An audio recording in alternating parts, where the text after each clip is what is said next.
What's up, friends? Happy Tuesday. Welcome back to another episode of the Pack a Day podcast. I'm your host, Andy Herman. You can follow me on Twitter at Andy Herman NFL.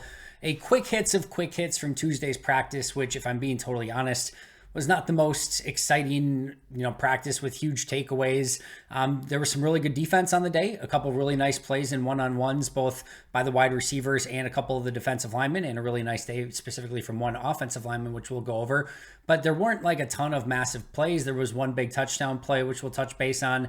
Outside of that, it was fairly nondescript with another day that the defense won pretty handily. Before we get there, a couple pieces of news and notes. Packers released a couple players. Tight end Cameron McDonald was the first one that was announced, and then Chuck Filiaga, the offensive lineman, two undrafted free agents. They are both released and gone from the team. In their stead, they signed Cole Schneider, a offensive lineman, basically a center, who had been with the team in last year's training camp, was ultimately released. They bring him back. He had spent some time in the USFL. And then they also bring in Andre Miller, a wide receiver / tight end, who seemed to be a wide receiver in Green Bay, wide receiver in college, has spent some time at tight end in the NFL. I'll go over both of those players a little bit more in tomorrow's episode, since this is just kind of a quick hitter. But Andre Miller, extreme relative athletic score guy, high-end athleticism, just exactly the type that Green Bay likes. But interesting that he started with wide receivers and not tight end. Just when I first saw him, I'm like, that looks kind of like an undersized tight end more than a big wide receiver. But we'll see how they use him moving forward. Not practicing on the day, Jake Hansen was a new addition to the not practice list, which may explain why they claimed a center the other day and now signed Cole Schneider. Eric Stokes, Rashawn Gary, Grant Dubose, and Dontavian Wicks remained out. Back practicing was David Bakhtiari. Pre-practice, Matt LaFleur confirmed that there were no additional issues with David Bakhtiari, that they are just remaining cautious with him. He did, apparently, per Rob Domofsky, kind of stop practicing in this practice as well. And basically, even Packers PR is like, until we let you guys know that there's an issue, there's no issue. Like, they're just being super cautious with him. Matt LaFleur reiterated it again, that they are just, making sure that, they're basically protecting him from any undue, injury, but also just like any wear and tear. Like, they're just being super, super cautious with him, right? Which makes all the sense in the world. I would argue that maybe the biggest takeaway of the day was the offensive line rotations. So Zach Tom started the day at center with Yosh Nijman at right tackle. And then, Zach Tom at center, Yosh at right tackle, Bakhtiari at left, Jenkins at left guard, and then John Runyon Jr. at right guard, with Josh Myers on the bench, standing to the side, I should say, waiting for the number 2 drills. But nonetheless, he was not with the starters.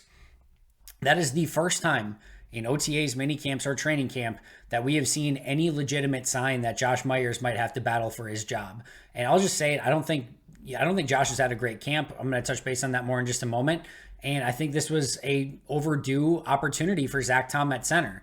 Now, there was quite the rotation. Josh got back at center, and then it was Josh at center and Yosh at right tackle. And then we saw Josh at center and Zach at right tackle. So they were moving guys around pretty regularly. The previous day on Monday, we saw Royce Newman get some starts, or get some time with the starters at right guard and left guard. So it definitely seems like they are being a little bit easygoing with some of those reps and just trying to get some guys in there. But I think this is overdue, to be honest. And I think Josh Myers needs the competition. And if he wins it, great. I hope he steps up and shows what he's capable of. But if not, then start Zach Tom and Yosh Nijman. And there should be no issue with that whatsoever. If they legitimately want to get their best 5 guys on the line, then I think you legitimately need to take a look at Myers, Yosh, and Zach and figure out who are your best 2 to get on the field. And with Zach's versatility, he really allows you to do that.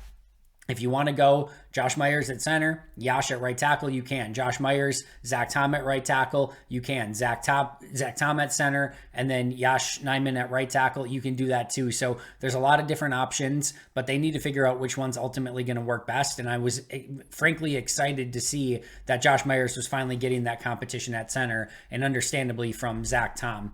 Lucas Van Ness was the primary edge defender with the ones. We did see a little bit of Justin Hollins, but once the 2-minute drill in the red zone and everything started, it was Van Ness across from Preston Smith. Now, for Van Ness, welcome to the NFL, kid. Guess you get to go to, against in practice every day, David Bakhtiari. And Bakhtiari did a tremendous job against him. But I think it's a great opportunity for Van Ness to get to go against Bakhtiari. Iron sharpens iron. And I think, he's only going to get, continue to get better. He is a high-end player. It's just going to take a little bit of time to put all that athleticism together and make him into a dominant edge rusher. But I think he has more than earned his opportunity to play with the ones. And hopefully we'll see really what he can do moving forward with hopefully those continued opportunities. Meanwhile, John Runyon Jr. Actually took some reps at center as well, which I don't recall seeing in the past, but with the numbers a little bit low at center, with the number twos, we did see JRJ get a few snaps there. Meanwhile, Henry Pearson, the fullback, got some real legitimate run with the ones as a, up back in an I formation and then a little bit of an offset formation. So we got to see our first real look at Henry Pearson. He had one really nice block in the running game that helped spring a nice run, but that was a different wrinkle that we had not seen so far. So that will be another one to sort of keep an eye on to see if he gets his name in the conversation a little bit more. Green Bay then did some one-on-one activities. Romeo Doubs came up with a tremendous jump ball against Jair Alexander of all people. As I've mentioned, Jair has been absolutely shut down in every single practice so far, specifically in team drills. So they got one-on-one, Jair versus Romeo Doubs. Doubs goes down the field. It's a little bit of a purposefully underthrown ball is what it looked like. And Jair and Doubs were fighting, and Doubs just went up and kind of mossed Jair Alexander, to be honest. It was a really, really fun play, an awesome play by Doubs. And it's not easy when you're going up against Jair. And Jair and Doubs were physical at the catch point. Doubs just went up and got it, and you absolutely love to see that. He also beat Jair in the red zone one-on-one as well, so really nice day for Romeo in the one-on-one portions. And then Cody Crest, he had a nice one-handed catch in individual drills that was just kind of like nonchalant. In this practice, red zone one-on-ones, and he's going to the far left corner of the end zone, and I forget who the corner was. It's not super relevant, but I think it was Ballantyne. And whoever it was all over him. And I mean, not in a bad way, like great coverage. And they threw it wide, and Crest made a ridiculous, and I mean ridiculously impressive one-handed catch. And it was a contested catch. It was in the back of the end zone. One-hander, came down with the touchdown, both feet in. A really, really nice play from Cody Crest, who's put together some pretty impressive plays in his first couple days of practice with the team. Meanwhile, on the other side of the field, per everyone else that was on the other side of the field. So basically you have a choice as a media member. You can either watch the wide receiver corner one-on-ones, or you can watch the offensive lineman versus the defensive lineman one-on-ones. So Wes Hodkiewicz and I know Aaron Nagler and I think Ryan Wood were down watching the offensive line. I, amongst others, were down watching the wide receivers versus the corners. But per the guys down there watching the offense and defensive line, Devontae Wyatt put on an absolute clinic in the one-on-ones. And then Sean Ryan was 5-0 in his one-on-one. So finally some good news for Sean Ryan, who's had a tough go of it. But listen, this is still a very talented third-round pick whose tape was awesome in college. So hopefully he's starting to put it together a little bit more. Meanwhile, I talked earlier about Josh Myers getting that competition and kind of struggling through camp so far.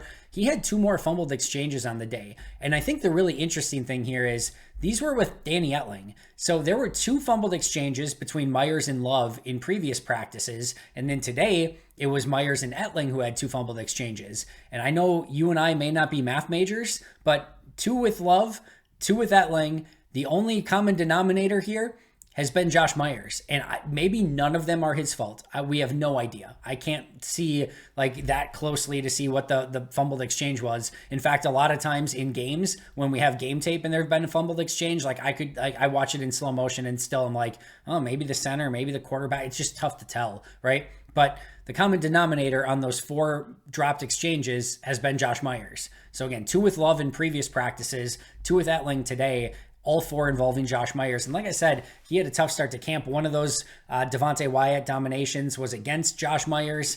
He struggled yesterday in the one-on-ones as well. I do not think he's done a good job in run blocking. You talk about some of the plays by Kenny Clark and TJ Slayton. A lot of those have involved Josh Myers. It's been a tough start, and I think it's more than fair that he is now getting that competition with Zach Tom. And again, I do wonder if Bakhtiari, Jenkins, Tom, Runyon, and Yash Nyman might not be their best starting 5 moving forward. Meanwhile, Tyler Goodson went out with looked like some sort of leg injury. Now, per Rob Domofsky, he did return. I did not see him return, and I saw him limping pretty good. He stayed with the team. He didn't go on the Hudson Center or anything like that, but I'm assuming Rob's correct, and if he did return, that's really great news. But he did go down, was down for a little bit, and was limping on the sideline. But again, per Rob, he did return. Bakhtiari did drop out of practice again per Rob as well. I did not see that either, but again, until we hear otherwise, you can just assume that this is load management for Bakhtiari at this point. And then Rob Domofsky also mentioned that Josiah DeGuara had potentially dropped out of practice as well. So those will be injuries that are worth keeping an eye on over the next couple days. Meanwhile, Anders Carlson, really tough day. Again, miss from 38, good from 45, good from 47, then a miss from 50, good from 48. Then he absolutely crushed a 52-yarder. And I mean, this thing looked good from like 70. And then when we talk about having a huge leg, this dude has a huge leg. So he starts, 4 for 6, and then he makes one from 45. So he's like 5 for 7, and it's like not a great day, but like you're okay with it. Then he's got a 52-yarder to tie the game at the end for the number 2s in their 2-minute drill, and he misses the 52-yarder. So 5 of 8 on the day, including a miss from 38 and his first kick of practice.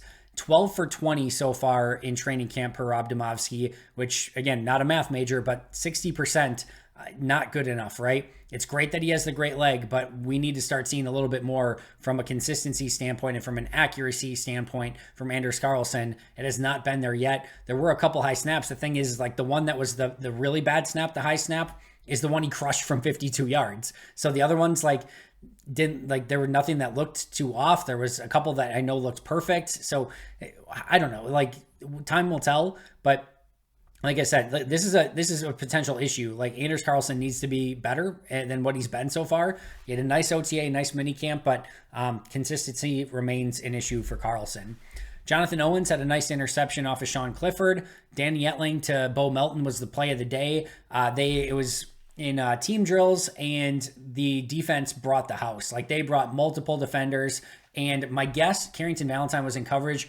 My guess is Valentine's guessing, all right, if Bo Melton wants to go long, no big deal, because our blitz is going to get there before he has the opportunity to fire that pass. And if they get it out quick, I'm going to be there to jump that route and hopefully take another pick 6 to the house, right?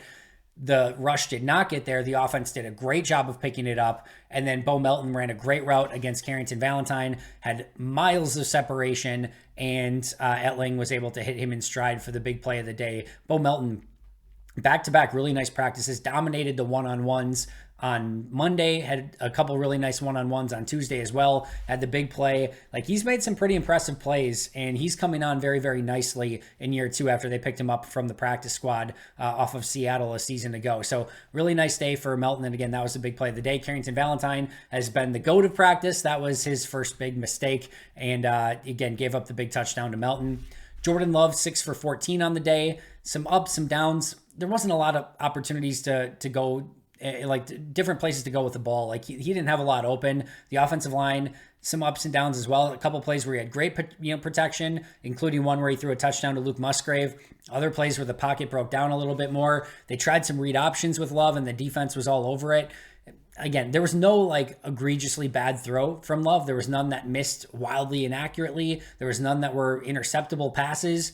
Just not a lot of spots to go with the ball, and Love had to throw away a couple. One was dropped by Jaden Reed for a potential touchdown. It was a bullet of a pass, not an easy completion. I think it was Rudy Ford that was right on him, but one that, again, Reed would like to come down with. So there were some opportunities there, but just didn't convert. And it was an overall, I would say, a much tougher day for the offense as a whole than just for Jordan Love, but Love was a piece of that as well. And the defense definitely won the day. They were dominant outside of the one play to Melton. I thought the defense was fantastic. The one-on-one portions, the offense definitely won. The receivers beat the corners and so on and so forth more often than not, but that's basically kind of supposed to happen. And when team drills came along, defense dominated the day once again. My players of the day, I thought David Bakhtiari was great, Bo Melton, Cody Crest, and then Devontae Wyatt. The play of the day was Etling to Bo Melton. And then I'll just say it one more time, give Joe Barry and this defense credit. Offense had to do up downs again, and they were well ahead of the offense on the day. That's going to do it for me for today's quick hits. I'll see you guys back here tomorrow with a full breakdown. Maybe we'll go over a couple other topics as well. But until next time, and as always, go Pack Go.